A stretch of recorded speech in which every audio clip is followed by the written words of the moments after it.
Episode of Thoughts from the Porch podcast. We're going to continue what we started last week a little bit with a little financial discussion. Um, have my wife, Babe slash Miss Brown slash Joni, back with us to talk about this. And what we're going to talk about today is budgeting, the art or the science of budgeting, I guess. So it's good to have you back, Babe. Thank you. We're just going to jump right into it because there's a lot to cover here, and I hope it helps some people out there as you maybe think about doing some of this. So I'm going to start. I'm just going to throw out a question. We're both going to kind of answer, and that's kind of the method we're going to go with this. I hope it makes some sense. So here we go.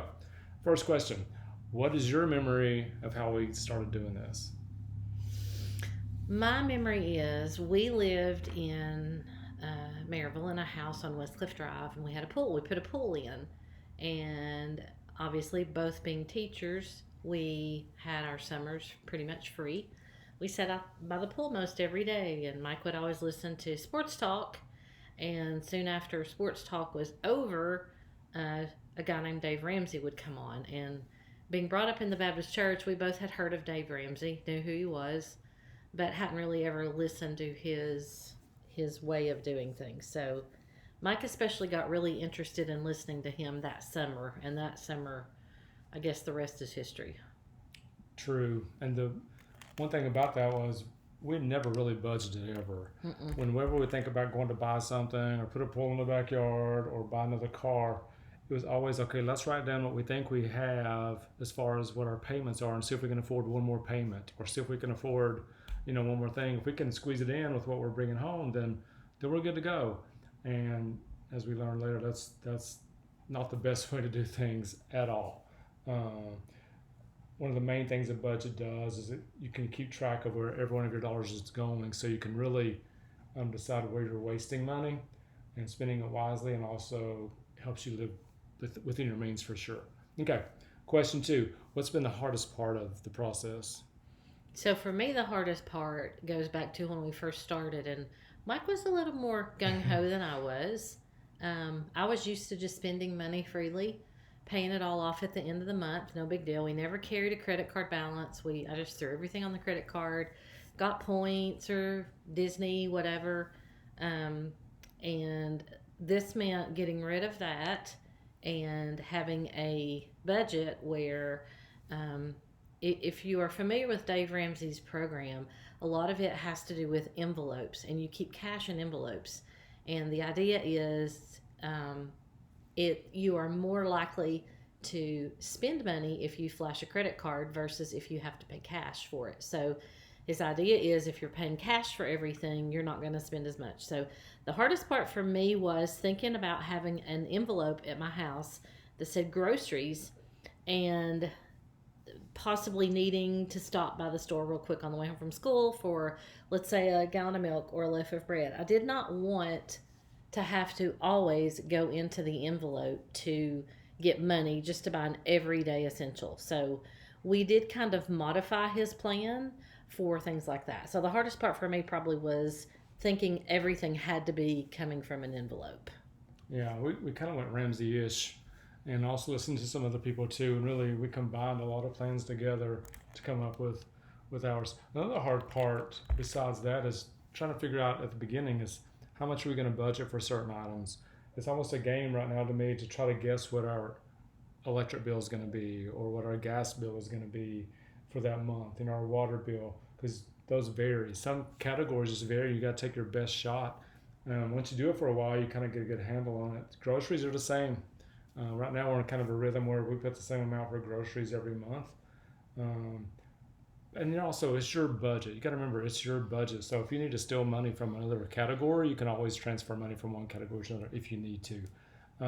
But when you start this, realize you need to budget where every single dollar you bring in goes to. And yeah, okay. Okay, we talked about the hardest part. What do you think has been the best part? The best part probably is knowing every month that you have money available in all the different categories, and it's really surprising to me how there may be, let's say, $150 in clothing for this month, and it goes untouched. Things that before maybe you would hesitate to buy just because I don't need to spend money on that.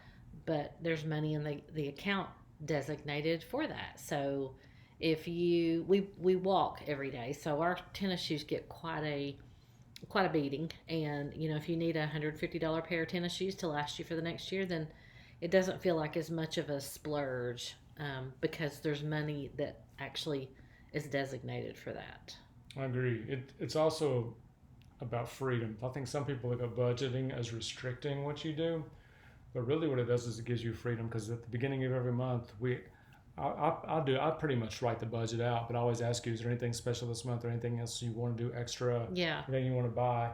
And what it does is it gives you the freedom to spend that money, and you, without feeling guilty at all. Like, okay, we budgeted for this, let's go do it, let's go buy it, and then that's done. Um, so I think the best part is just that freedom, and also the results of it. It's set us up so well. It's made us save. We have a savings category. That's now it's turned into something else we'll talk about later. And it's just freeing. All right. Okay, I just answered the next question. Mm-hmm. Okay, so skip to the next one. What are your favorite budget categories that we have? Okay, so probably one of my favorites in our actual budget is called stockings. And there's $50 in the line item called stockings every month. And basically, what that means is we spend, and I know I've shared this before on my Facebook page, but we buy each other a $25 gift card every month. And at Christmas, we fill each other's stockings with about $300 worth of gift cards, which is kind of fun. That's one of my favorites. Another favorite budget category is Christmas. Christmas is something that's hard to predict, and we put so much money in the Christmas budget account every month, so that when it comes time to start Christmas shopping, it's not a big deal. The money is all there. You don't have the bills after the new year. You have money that you have available to spend for that specific line item, because every dollar that we bring in has a name. And I can't remember if you've mentioned it yet or not, but the name of the app we use is called Every Dollar. So we'll probably talk about that as well. So those, I guess, are a couple of I have several favorites. We also have one, believe it or not, I think is it called allowance? What's it called?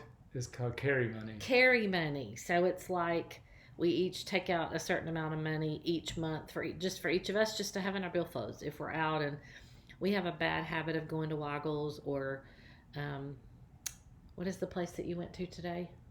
Speedway. We have a bad habit of getting, hey, it could be worse. We could be spending our money on lots of worse things, but we really like soft drinks. So we'll go get a soft drink on ice at Waggles or one of the markets, and we use our carry money sometimes for that.